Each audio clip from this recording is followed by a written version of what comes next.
Welcome back to the Against All Odds, the Less Than 1% Chance podcast with your host, Maria Aponte, where we will hear stories of incredible people thriving against all odds. And my hope is that we can all see how life is always happening for us, even when we are the less than 1% chance.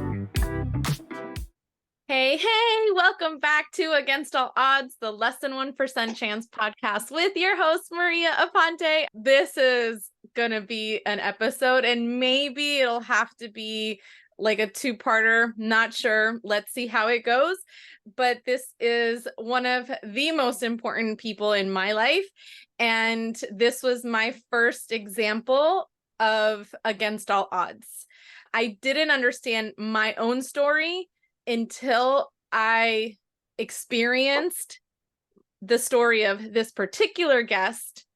I didn't understand how people beat the odds. That wasn't a concept in my brain. So this is my brother, Carlos Aponte. He is 7 years older than me. He's number 2 of the 4. I'm number 3 of the 4. He is responsible for so many things in my life that he didn't even know that he was responsible for. And I think that this is probably by far going to be my very favorite episode because his testimony and his story is beyond what, like, let's just say we are blessed to talk to him today, and you will see why. So, Carlos, bro, tell me what your first recollection or what your first Against All Odds story is, and then we can dive in from there.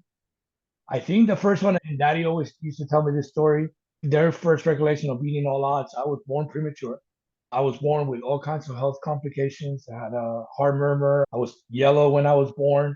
I was in the hospital in the incubator for, I think, probably a couple months. And then I was given to mom and dad, and I was told, take him home and love him because he's not going to be here. If he lasts 2 more weeks, we'll be grateful for that. I'm happy to say that I'm just turned 47 this year. So Me too. I'm very happy about that. And we are the most emotional ones of the bunch. So just know that this might be a bit of a tearjerker. And that in itself, like, is so full circle. And we'll get into that as well, because I couldn't imagine living the life that I've lived without having you as my example. For good or for bad, everything that you've gone through has paved the way to the decisions that I've made in my life. So from there, you were how old when we moved to Florida? I was 11. 11. Okay. Yeah. I want to hear your recollection of your first examples of addiction. Real simple. So yeah, I think I was probably like 7 or 8, and our dad used to smoke cigarettes, and we lived in the country. Me and my brother were close because we're 3 years apart. So I was always looking up to our big brother, and I remember we were downstairs playing because our house had 2 stories, and dad was upstairs, and he was downstairs. He was gonna go upstairs, and he took a drag of a cigarette and threw it, and then went upstairs. And me as a curious kid, and I think I had that addiction gene in me already. I ran over there and I took a puff. I coughed a lot, and I remember my brother telling me, "I'm gonna go tell dad." And anytime that he wanted me to do something, at that time he was telling me, "Do this, or I'm gonna tell dad that you smoke." And I guess I lived with that for a long time. It made me feel different. Yeah. And it sparked my interest for stuff that made me numb whatever I was going through. Yeah. Do you think that you were dealing with maybe undiagnosed things that now it would be an easy diagnosis, where back then it wasn't even? I'm pretty sure that there's 20 million labels that you can put on me right now. I know that I've never treated it because I got sober before, but I know that I'm ADHD. You just can't hang out with me for 5 minutes and know that. No, that's the case. Yeah, you might see that in this conversation that we're gonna have. That I go squirrel, they go over there. But definitely being hyperactive. And back then, they didn't give Ritalin to kids. Yep. It was like you need to sit there and behave. You Yep. can tell that to my schooling, where I used to get in trouble a lot because the teachers, he doesn't pay attention in class, he's distracted, he's looking over here talking to his peers, yet I give him a test and he passes it. I don't Yeah. understand. So there was a lot of, they're trying to figure out what's wrong with this kid. I guess hyperactive. I had that as well Yeah. when I was a kid. Yeah, I can recall that, definitely. Okay, so then fast forward, we move. I was like 4, 5, maybe Yeah. almost 5. I was 4.5 when we moved. So you were 11. How was that transition? So for me, I was confused and a little resentful, I think, because I had all my friends, people who I trusted and I loved, and I didn't want to leave. I understand today why dad did what he did, and my story would not come full circle and not be here, and I would want to change that for the world. But at that time, I did not. I couldn't understand why we were doing this. Why were you ripping me away from my family, from my friends, Yeah. to take us somewhere that was unknown to us? Yeah.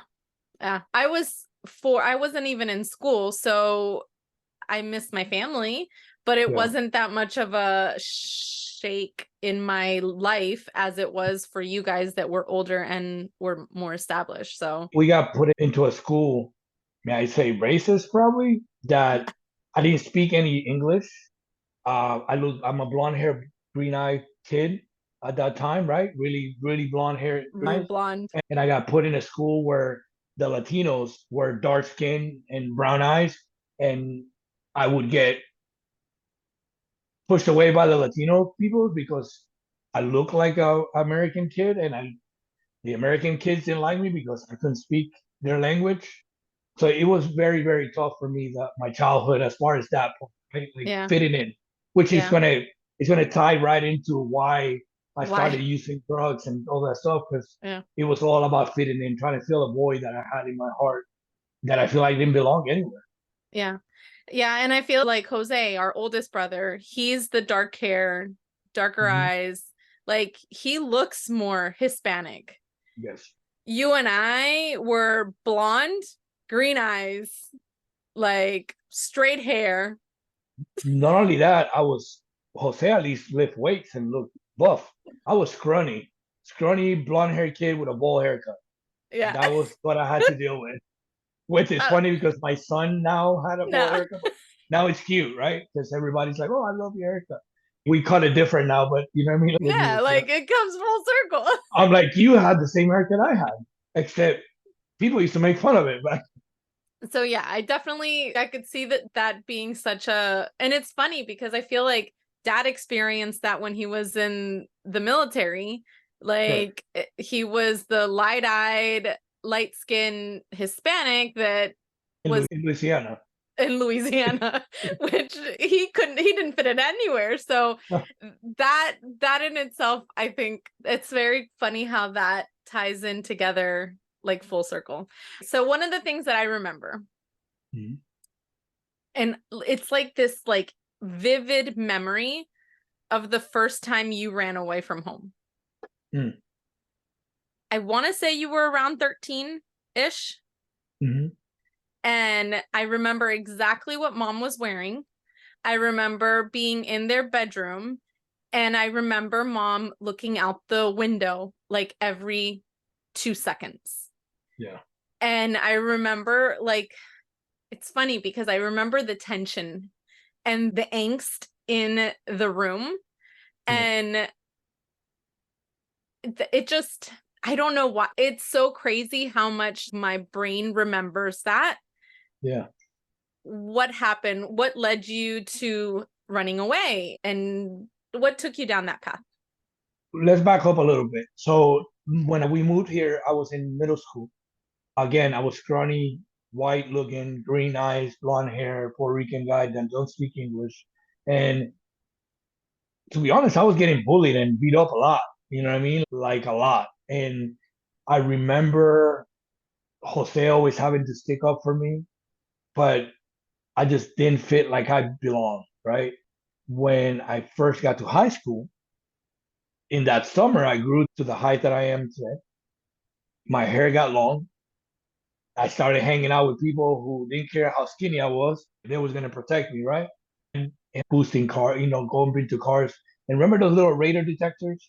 Yep. I used to take those and we used to sell them because that was very popular back then. People leave their car open, and just open it, grab the radar detector. I think I got caught doing something wrong, and Dad punished me, or we got the belt or something.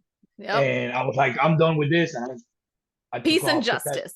yeah, peace and justice. Leave you So Budweiser marks on the. yeah, so let's give us some context to this, right? So my dad's best friend from the military worked at Budweiser, Anheuser-Busch, and I don't know at what point my dad got this big, huge, thick leather belt that had the Budweiser. Budweiser like on top of the leather. It was like leather on top of leather. Yeah. And this was back in the day that parents could discipline a little different than they can now. Yeah. And that was called peace and justice to us because No, each one of us have gotten hit with that belt and have had Bud or Budweiser, depending on how much it got hit, imprinted in our butt because yeah. that got to each of us. And that was back when Dad would give you the phone and say, "Here, call the police," Yep. and then proceed to hit you with the bell. You're like, "No, I'm not calling him. I call the police. They're gonna come here, and then they're gonna get beat up." Oh goodness, how it was in the days. So that's what led, so you getting in trouble led to the first running away. Yes. So I think I got in trouble for something. I was probably lying or something. At this point, I think I started drinking with my friends in high school, going to high school parties and drinking, which Dad always had alcohol at home. So I used to steal some of the liquor and fill it with water. And then I would take bottles of something with juice and mix it. And in my backpack in high school, I would always have some kind of mixed drink that I would share with everybody. And that made me popular with people as well. Oh, Carlos, Carlos always got the drinks. that's right. For some reason, I didn't like beer back then because I think I drank some non-alcoholic beer when I was younger. We went to West Palm Beach, and I was staying with one of our cousins, and I drank some non-alcoholic beer, and I got sick of it, Yeah. throwing up sick, and I'm like, oh, I don't like beer. It took me years and years to drink a beer for the first time again after that. Ugh. I've drank beer probably like once, and I was just like, not my thing. And I drank my share of it. Not my thing. Okay, so fast forward, then you started hanging out obviously with the wrong crowd, and drinking started happening. You started becoming very popular because of, in terms of maybe not the great crowd. I remember you jumping from high school to high school. Yes. I had gotten kicked out. I got kicked out of 3 high schools for fighting. One time I had in Lake Howell. I was in summer school or something, and one of the teachers grabbed me by the hand like this because I was stealing out of the Coke machine. And I grabbed his tie and I pulled it down and I hit him. And then the police came, the officer, they kicked me out. They're like, you can't come back to the school. So then I got moved to Lake Mary. So back up a little bit. So every time I got beat up or bullied in middle school, when I grew up in high school, I found everybody that ever bullied me because they were in my high school now. And I had friends. We went from a middle school that had maybe 5 or 6 Spanish people to a high school that half of the high school were nothing but Spanish people.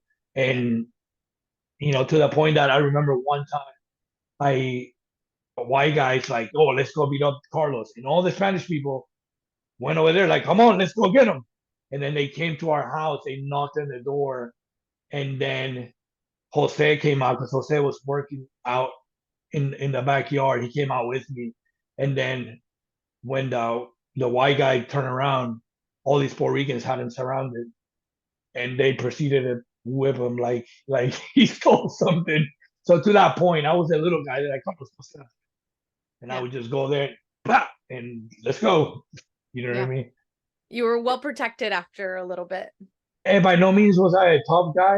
I think I portray that to hide feelings of insecurity, but that's how I guarded myself against That all was your this defense trauma. mechanism. That's right. Yeah. Yeah, Um, and that makes sense. You build a shell of like, I don't want this to continue to happen. I'm gonna yeah, figure out how this doesn't happen as often yeah. as it does. So yeah, totally makes sense. All right, from there, go ahead. So towards the end of high school, I started getting into breakdancing and got with another group of people that used to love to go breakdance. We go. They had a little teenage club called JJ Whispers. They had like a Yeah. teenage night. And then afterwards, they had something called Cloud Nine. So that's where I got introduced to electronic music. And we would go there late. Everybody around me was getting high, not me. I used to go because for the pure of dancing, I used to drink a little bit and then go over there. And that's where I got introduced to breakdancing. It was such freeing. Like I was able to get on there and just go every motion that I was going through without, it was getting high without using any drugs. Because Yeah. that feeling that I used to get, from being in a circle and doing some good move and actually nail the move and everybody clap, you know what I mean? That feeling, it was very euphoric without having to use any drugs. Yeah. Like everybody that was with me was getting high and doing acid and ecstasy and all this stuff, but I was just for the love of the music, right? Yeah. That was my introduction. Then I graduated high school, and in December they had a rave, and I'm trying to remember what it was called. And we went to this rave, and it was like electronic dance music that I was listening to in a little club, but in a big stage where they had machines and fairgrounds, and then they had all these rides, and they had different tents with different music. And that's where I discovered breakbeats, and I was like, "Oh my God, what is this?" You know what I mean? Super, super excited. I was already out of high school, right? Just graduated a few months back, and I was hanging out with my best friend at the time. His name is Marcus, and me and Marcus used to go everywhere. He used to be able to drive because dad, mom, and dad didn't want to give us driver's license, but he had one. So all through high school, he was the guy who used to drive us around everywhere, right? For good It was reason, because he's not the best driver. and just to circle back a little bit, right? When I was in high school, I started working when I was 13. I had my next door neighbor took me to a restaurant. He used to be a waiter, and I used to be a bus boy for him. And while he was a waiter, because he would be able to turn more tables and get more tips, and he would pay me out of that. So since I was 13, I was working. I've been working in restaurants, making money. So when we had to go out, Marcus didn't need have to ask their mom for gas or money to get into places because I had the money. Yeah. I'm like, whatever, I have money. You just drive us around. So I remember going with him to this rave. He's like, come on, we're gonna go meet these people, blah blah blah. And I remember getting there, getting to the music, dancing, and this girl, Naomi, said, here, and gave me a ecstasy pill. So you would think, they say marijuana is a gateway drug. No, I went straight for the gusto my first time around. So she gave me an ecstasy pill and some acid. And when I took that, the feeling that I got, it was I finally belonged to something. I felt accepted. Everybody wanted to be my friend at that time. I didn't have to be violent anymore because I was back then. I used to carry a gun everywhere. When I first started going to those places, I used to always carry a pistol with me. I didn't have to be violent. I took that and for a second, I'm like, let's go to the car. And I took my gun out and I put it underneath the seat. And I'm like, let's just go. And I was accepted by this group of people. I had people giving massages and telling me that I was beautiful. And, I mean, in a drug induced, whatever, but it was feeling accepted for the first time. And it's something that I've been looking for my whole life. Moving here and not knowing the language and not looking like everybody else. This is what I've been searching through my whole life, right? And I remember that morning, we were all night. It was like 6 o'clock in the morning. And Marcus is like, hey, you ready to go? And I looked in the mirror and my eyes were dilated. I haven't slept. I was so high. And I looked at him. I'm like, and he's like, that's okay. You don't know Naomi at that time. It's like, oh, let's go get a hotel. And then they got a hotel. I was gone for 3 days. I didn't get home until Monday morning. And if I can tell you that the hardest thing to come home your mom's cooking breakfast and they're trying to feed you breakfast while you've been eating acid and ecstasy and the food looks like it's jumping on the plate and you're trying to keep a straight face.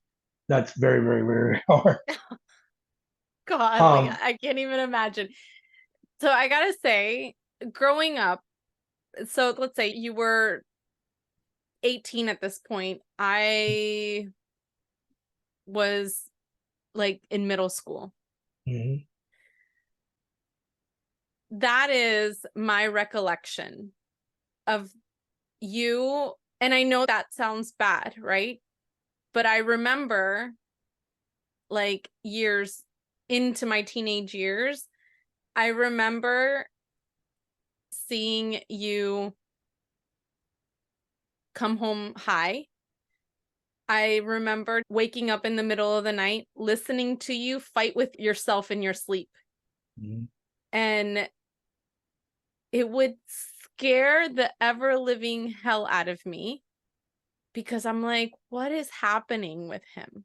And I remember the fights and I remember all of that because obviously our parents are like fighting to get you better. And you were like, nope, deuces.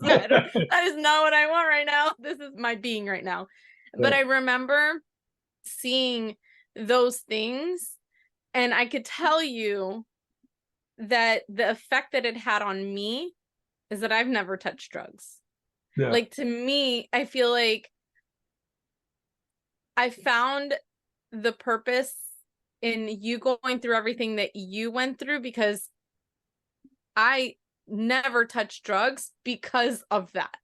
yeah, Because of those things that just they're very vivid in my mind. And you know, after having 3 kids, you don't remember much, but those things like stay, right? And I know they were crazy times and gosh, I wouldn't want that to have ever happened, but I obviously, you know, life is always happening for us. It's just the perspective we take from it, right? But my perspective from your situation is that I've never done drugs. yeah, Not because I didn't have the opportunity, but because I chose that was not going to be the life that I live because you were my example. yeah. So I think if we back up a little bit before that part, right? I also remember another memory that just came to me while you were talking. I remember Jose sneaking in back from seeing his ex-wife and daddy beating him and me waking up to that. And then after that, he left the house. And I Yeah. think I held that resentment of you took my brother away. That's my best friend. Yeah. And I think I was searching for that the first time I took drugs. Yeah. Because then Marcus became my best friend. And so on and so forth. You know what I mean? I have many best friends throughout my whole drug Yeah. career, but that's what I was searching for, right? And I've made peace with it. I've come full circle, right? I'm obviously not the same person that I was, but after that, you know, that first initial like, oh my God, I get high, I feel accepted. At that point, I'm like, how am I going to be able to keep this up? This is expensive. Yeah. And I remember that I used to carry a pistol and I was pretty much a tough guy, supposedly, you know what I mean, back then. So I'm like, I mean, none of these people like guns or violence because they all love peace and harmony. And I'm like, I'm going to make a lot of money selling this stuff. You know what I mean? And every once in a while, I'll do it. There's no harm in that, right? I was, you know, one of the first persons I recollect coming into a club like that, you know, people are peace, love, and whatever. And I had a pistol on me at all times. You know what I mean? Like, get too close to me, I'll probably put one in your head. So I brought that element to it, right? And that's where my life started spiraling because as much as I like to say I was a good drug dealer, I was a college degree on what different drugs are, right? Because my Mm-hmm. mom used to find stuff in the room Dude, all the time. ninja. Like Yeah. the definition of, I don't think the FBI has anything on mom. Hmm. Like she was, oh, she would smell it and she didn't even know what the heck she was looking for, but she knew. Yeah. And I remember you would go into the bathroom and like you would see her beeline to the room. Yeah. And I'm like, what is she doing? And all of a sudden a fight broke out. And I'm like, what is happening? Yeah. I was in my teenage years at that point, but I was like, what is happening? But she was a ninja. She found Yeah. it everywhere. Yeah. And always the same story. This is not mine. I'm holding it for a friend. I'm like, you got need better friends, right? Your friend just giving you a lot of stuff to hold. I remember leaving home after a while. I'm like, I can't keep this up, live here. And I couch surf and I lived in a dorm in UCF in those apartments that they rent out every room to a college kid. Well, this college kid was sleeping on the couch so I could have a bedroom. So I can say I lived the college life. Like I've been to frat parties, I've been through all that without even Never having to went. step foot, never step foot in a classroom. But people knew me in college. That's crazy. So from those college days, if you will, what kept spiraling? Because those were some pretty dark years. I remember my Sweet 15. Mm-hmm. You weren't there. I remember, and I don't know in what place this is in your timeline, but I remember like we were preparing all the things ourselves. So like all the decorations or the little gifts that people would take for my quinceañera. And I distinctly remember on a Sunday, every Sunday, we would pile the van with all the things that we were working on so mom and dad could go visit you in the Polk County Jail. Yeah. And we're gonna go back to that. That was my first introduction to recovery was at that time. Before that, Yep. and I'll get back to your question, right? So before that, I've been in a shootout where somebody was shooting and I was shooting on the other side. I've been hogtied, and I'm gonna tell you how big my God is, right? And we're gonna get to that a little bit too. Somebody came to rob me, and they hogtied me, and they put a towel over my head. They grabbed all the drugs that I had and all the money. I had a little bit of drugs in my pocket. They grabbed that too and put it in their pockets. And I hear the gun click. It go, and I feel the gun barrel on the back of my head, and I hear the door knocking, and it says Orlando Police Department. My neighbor, you see, would have taken 2 more minutes, 30 seconds more to call the cops. I would not be here telling you this story. But because he called the cops when he seen them grab me outside and then throw me inside, and he immediately called the cops and said, "There's something wrong. Come on, I'm here alive today." Right? I feel like God had a purpose for me at that time, and He wasn't done with me yet. Because if He was done with me, I would have died, and it would have been over, right? But there was more for me to do here, which is going to go full circle on what happened today, and we're going to share that what happened today. But He was not done with me at that time. I And ended up. crazy thing is, if I remember correctly, the story, that person that did that, I know him. Yeah, he knew me. We went to high school together. Yeah. He didn't know. He didn't know who he was robbing. Yeah. So when he got there, he thought he was robbing the white boy because I was my partner, my best friend at the time, right? And he thought he was robbing that person. And when they came in and see my face, they're like, "That's Aponte's son. We have to kill him because he's gonna say something. he's gonna tell the police." That's why the urgency was to execute me because I was the person that, and I've never testified against him. I always got subpoenaed, but I'm like, I'm not going up over there. I'm not testifying. But it's something that I have to live the rest of my life, right?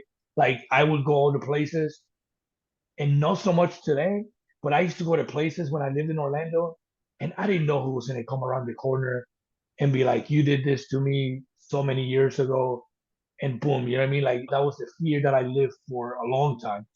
Even after I was sober for a while, that was a fear that I was living in. It's like I'm gonna go out here. I did something wrong to somebody that are gonna go get paid back, and I'm gonna be with my mom, with my family, with whoever I was dating at the time, and somebody innocent is gonna get hurt because of stuff that I've done in my life, in my past. So to get back to Polk County, right? I was introduced, and I'm not gonna go through all my drug addiction. I can tell you I'm going to list them off real quick. I've done, if you can imagine it, I've probably done it. Probably none of the new stuff that they have, but anything else I've done, right? From crack all the way to meth and everything in between. We'll just say that, right? Yep. Um, I tried everything. Weed was my least favorite one. It actually gave me panic attacks to smoke weed. Are you Believe it or serious? not, Whatever's I, supposed to be calming is like, I can do 3 8 balls of cocaine and be okay. I smoke one joint, I feel like I'm gonna die. I'm like, call the ambulance. My heart's gonna stop any second. But I remember I was out driving with somebody in Polk County. I was selling meth at the time. I had a bunch of stuff in a book bag. It wasn't even mine. That day I actually didn't bring anything. It was just stuff I was delivering with somebody.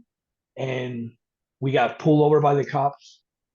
At some point before then, I have gone into somebody's house and sat in their couch.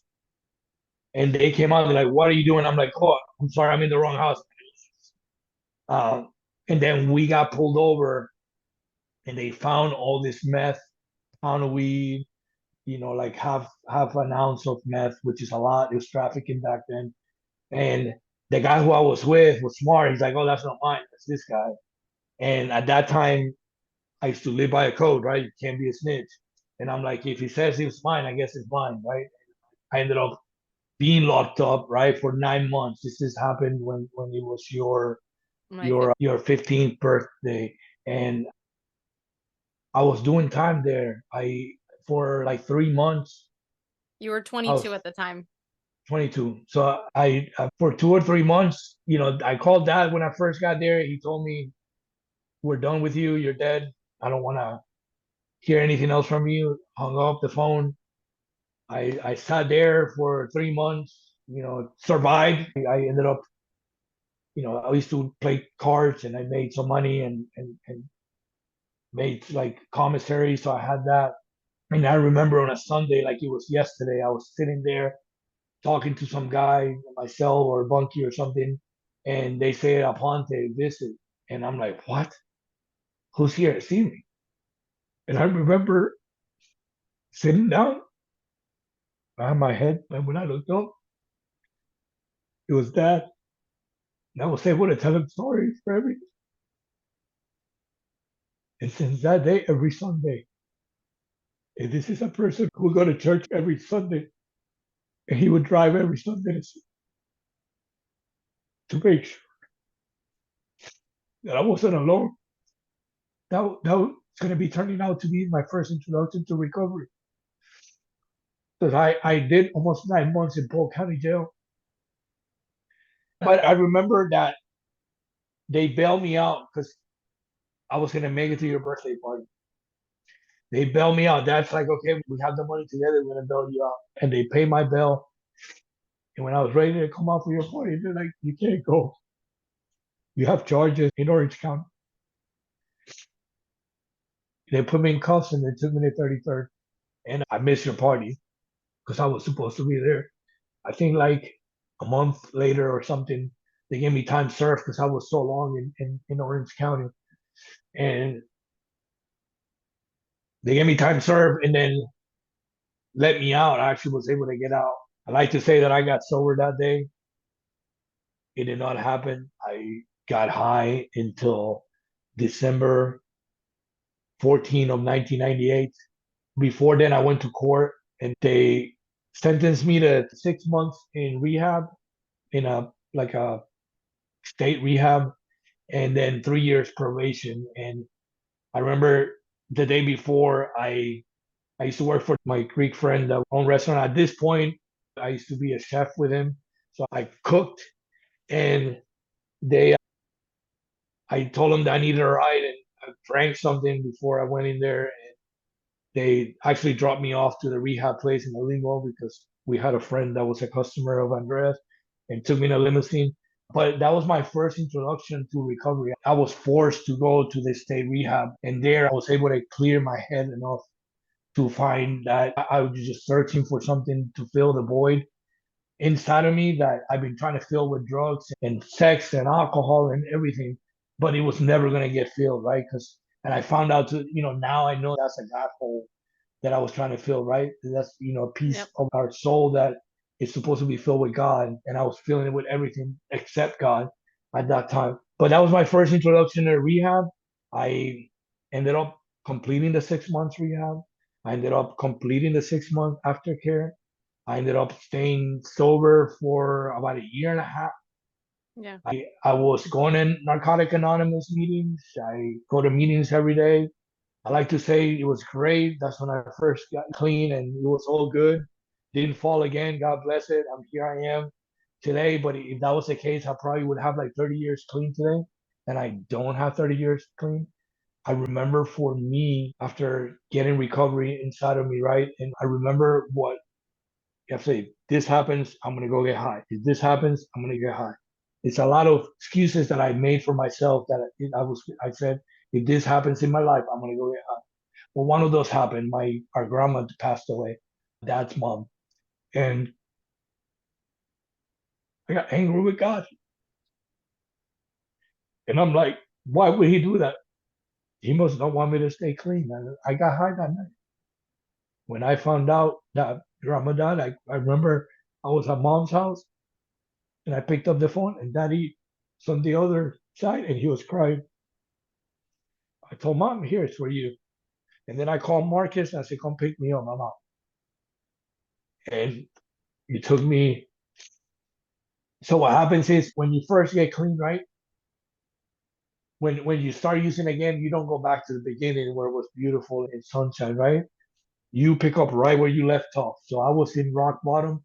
The minute that I put drug in my system again, I hit rock bottom immediately. And then it takes a lot to get out of that rock bottom because you feel so low. You're like, not even worth me getting Yeah. out of this, right? It's like I messed up already. Why? Yeah, why not? And I wanted to show you this, which I went to mom's house this weekend. These are key tags that every time I pick them up, I would give them to dad. Yeah. If you aren't watching this on YouTube, Carlos is showing us his sobriety key tags. And he had kept them. So you can see a lot of white key tags. There was a lot more than this, right? So I can probably have a big bag. This is just the ones that I was able to give my. But he used to always celebrate every time that I get a key tag. Um, Anytime that I accomplish anything in recovery, he's been my biggest cheerleader because he's like, we did it. Yeah. Uh, Yep. and I didn't even meant to have this prop, but I remember those times. I remember, and I don't remember if maybe this was that first rehab place, but I remember there was like a moment that we went as a family. mhm, And I want to say that's the place that it was. it was. It was Okay. called the Bridge. Yes. I just remember the feeling of like confusion, but Yeah. excitement because you didn't look high. Yeah. I just remember being like, what are we doing here? But Carlos looks normal. Like he looks Yeah. happy and he looks good. But that's, yeah, I think that was the place and that just came to me. So that's really cool. Yeah. It was funny when Andreas came to see me at that place. They all came, all the Greeks, they came in the same limo that they dropped me off. And I think people thought that I was some kind of kingpin or something, or mafia The person, Godfather over here. because because they pulled up and they're like, Carlos, your limousine's outside. I'm like, what? And it was Andreas, mom and dad, and Andrea. They brought me cigarettes, and I had more than what Yeah. everybody had. You know what I mean? Everybody else had. Everybody had.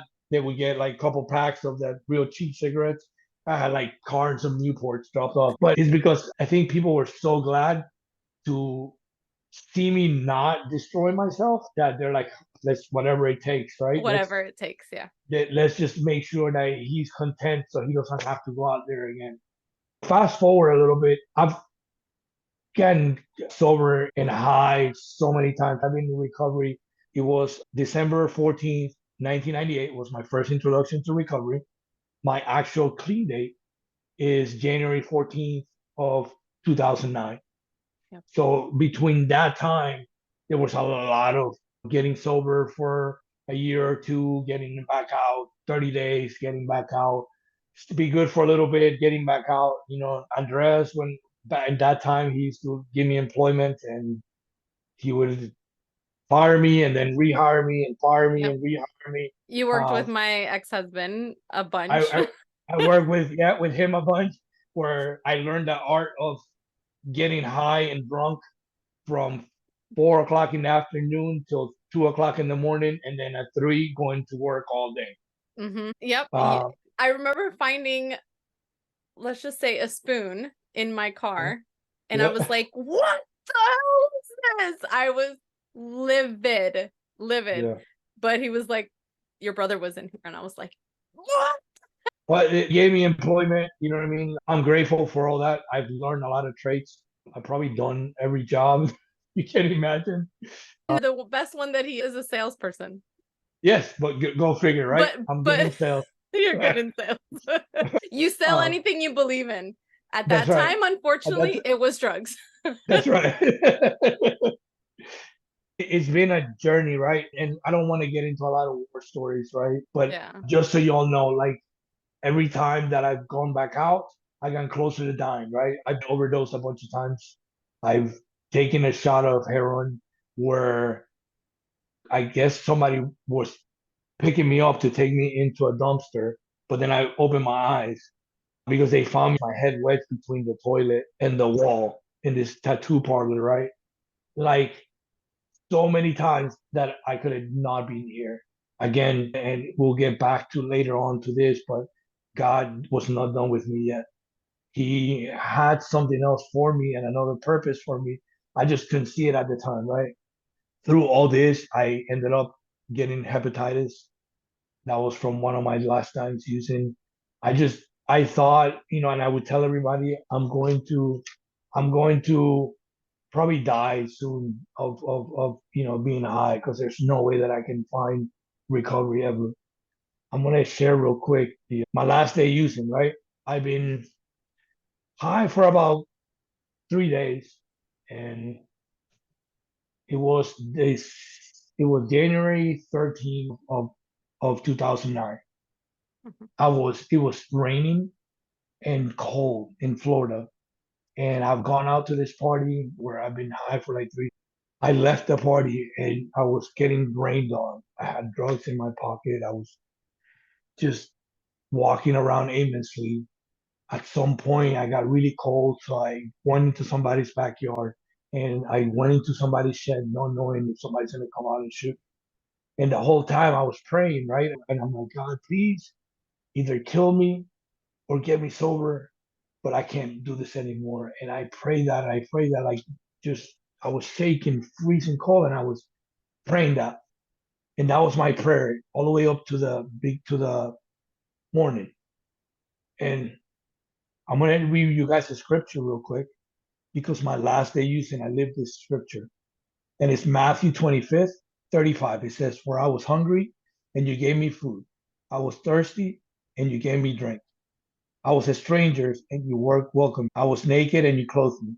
I was sick and you visited me. I was in prison and you came to me.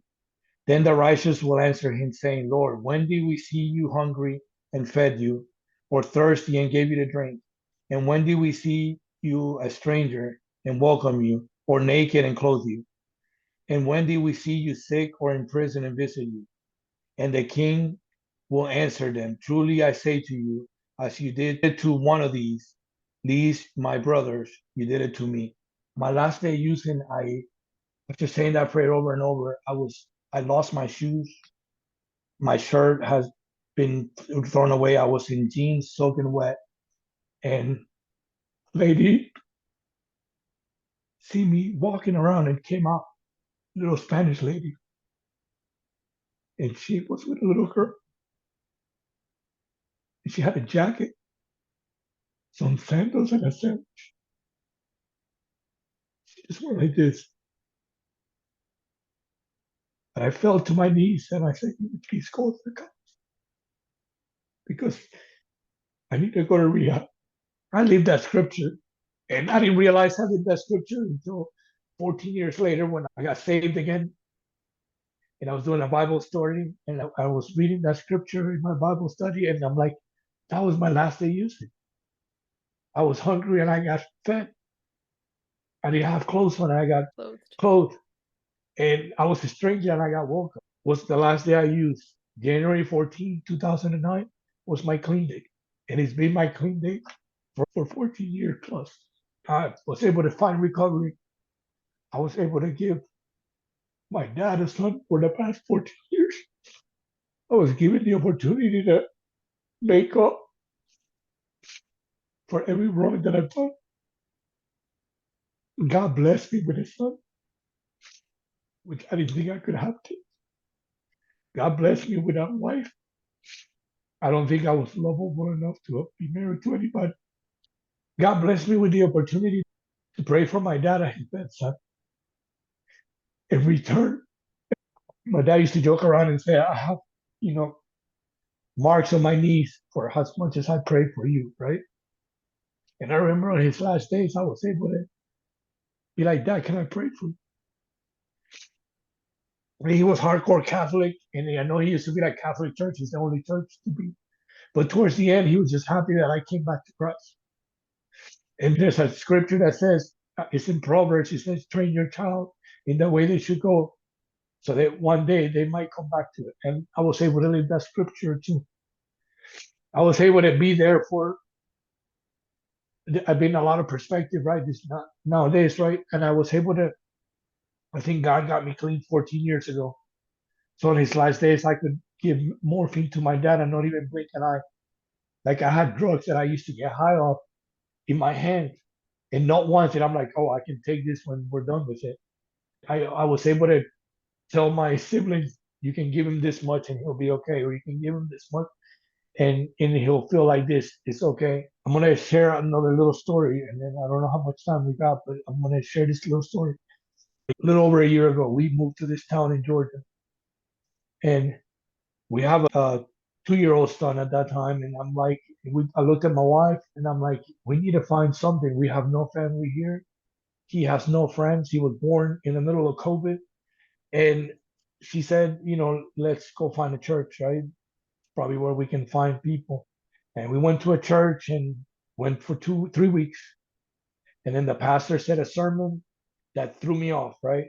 And this is why today, when I talk to people, I don't preach religion because religion scares people away. I preach relationship with God because that's what we're all about, right? So this pastor did a sermon and he turned me off. And I looked at my wife. I said, we're not coming back. Done with it. The next week, we got invited to our church, which is Destination Church here in Blackshear, Georgia. And we went in and we walk in and this guy's like, hey, how you doing? Welcome to church. And I'm like, oh, they have a great greeter. He's such an awesome guy, right? Very welcoming. And another guy's like, hey, how you doing? Welcome and or welcome. And then we're sitting down and I see the greeter get on stage. And I'm like, that's not the greeter, that's the pastor. And he said the same sermon that I heard the week before, except instead of condemnation, he used conviction. And it was a message of growth. That day, I decided that was going to be our home church. We've been going ever since there. In February, I got baptized. And in March, we started a jail ministry here. So I have a recovery ministry. I lead a recovery group here in Southeast Georgia. So if you're ever in this area, and you need a meeting, meet on Wednesdays at 6:30 at Destination Church. And then I also do a jail ministry. And I gotta tell you this one last story, and then we can go. 2 months ago, I went to jail ministry for the first time. This ex-con that's been in jail, and the last time I left jail, I said I'm never coming back here. Jail ministry to go bring the word of God to people that are locked up and people that people forgot about and don't care about, and they don't want to minister to those people. God gave me the opportunity to do that. And my first day there, I was able to go there, and I'm going with another guy who also came from that jail. And we're not preachers, we're not pastors, we're just two guys who have a lot of life experience, right? And I was bringing a word, right? And again, I always say I'm not a pastor, and I don't know how to quote scripture, and I can't tell you, oh, this is where the passage is. But I share my experience to that group of people, and I gave I had one business card left with my phone number that said men's recovery, and there was a young man, and I'm like, here.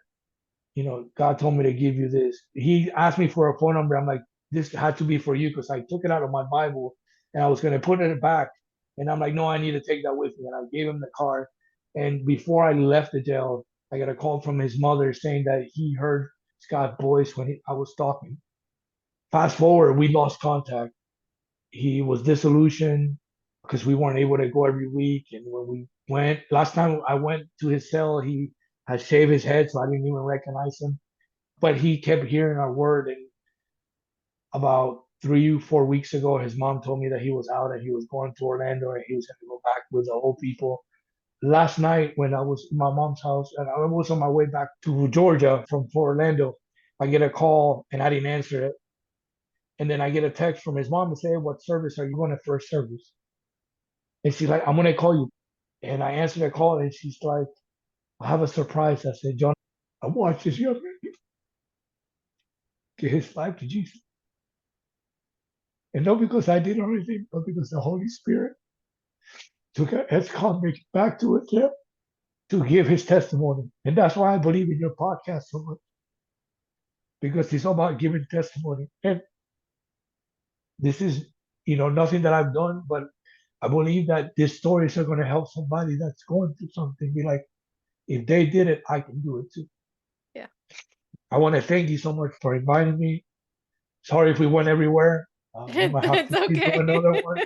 I did warn you guys at the beginning. I have ADHD, and I don't take medication for it. No, it was Yeah. perfect. It was, again, I had said in a previous podcast that when you had been going through recovery for the first few years, because this was in 2010 when I almost died on the operation table. And I felt like I was saved because of a higher purpose, because they were doing blood transfusions. They almost lost me and so forth. And in that time, you were very diligent about posting, the daily. And at the end, you would always put love your life. And I was like, I'm going to use that because right now, like, what other choice do I have? I almost died. Yeah. I was given another chance. What other choice but to love my life? Yeah. Right? And give that message, love your life. And now I feel like you may have started it from something that program that you were doing. Yeah. But now people think that I coined it and that it's my saying. And I'm like, nope, I give credit fully to my brother for this. It just was a phrase that helped me get through a lot of the uncertainty of what I was experiencing in that time. I was going through a divorce and then dealing with my mortality once again. And I think that when we get so close to seeing our mortality in front of our face, and you've experienced this a number of times, when we get so close to that, it brings you to a different place of love and appreciation for the now, the present, the right here. What other choice do I have to then love my life? And I think that's so powerful. And this is the brother that I got that from. And that, I feel like, changed my life. So again, you've touched my life in so many different aspects I can't even begin to fathom. Living that previous life with you and seeing that constant search for belonging from the outside, from someone that looked up to you and saw that struggle in you, and then to see you with your son and your wife and going on your fourth house now, I think, or whatever, the accolades that you get with your career and the pride that I saw in Daddy's face every single time he talked to you, not just like once, no, every single time he talked to you, it would just be like, when he would hang up, it would just be like that's my boy. And it's so awesome. And I'm so incredibly proud to be your sister. But it's so awesome to see that full circle moment of like literally beating all these odds, being the example to me of beating all those odds, and seeing your life now. And it's like, wow, like this is for real. This is purpose. He is living a purposeful life in a way that I could have never imagined. You going back to any church, knowing what I had seen you go through, and not for anything other than it was just not, I don't know, I guess it wasn't something that I imagined. And then seeing this huge transformation and seeing you live your against all odds story and live it and breathe it and use it as a testimony for changing lives, like that's your legacy to leave. Yeah. I'm the ex-junkie who now gets calls for me to pray for people. Like family members, like, I need prayer. I need you. Like, who wouldn't imagine, right? Yeah. I remember so many people, family is always fun and dynamic, but when they would talk all this like crap about that Carlos, at it again, and now full circle, those are probably a lot of the people that are calling for those prayers. Yeah. It's so freaking epic, and I'm so proud of you, and I'm so like grateful that I've seen it literally from the start of to where we're at now, and seeing you with Brayden. And God, you were literally made for this role. Yeah. And it was a hard road there, but I think that it was every last bit of worth it, because just seeing how that little boy like lights up, and to know that he's got a father that he can fully be proud of, and it makes my heart so happy, and I'm so proud of you. So just needed to let you know that, because I think that, again, you were the first example that I understood of against all odds. And I think that's paved the way for me and for all of us in our family. I think all of us in our family, even the older generation. So I think that your testimony is so amazing. So thank you. I appreciate you coming on and having a conversation with me. It really is so powerful to see it come full circle. Thank you. Thank you so much for having me. Thank you. Well, you guys, I hope that you are able to get something out of this. It may be you, or may be somebody that you love that needs to hear this testimony. We're here to serve and to help those that are searching for peace and this immense love in their heart, that are maybe searching to feel like they belong, and instead of going the route that maybe Carlos went through, maybe seeing, or if they are already in that route, maybe helping see that they can come out of it and live a happy, healthy, and beautiful life. So I really, really appreciate if you have any feedback. We would love to hear it. And thank you so much for hanging out with me today, Carlos. And thank you for listening to our listeners. And I hope you have a super amazing rest of your day. Peace out. Love your life. All right. Bye. Love you, love.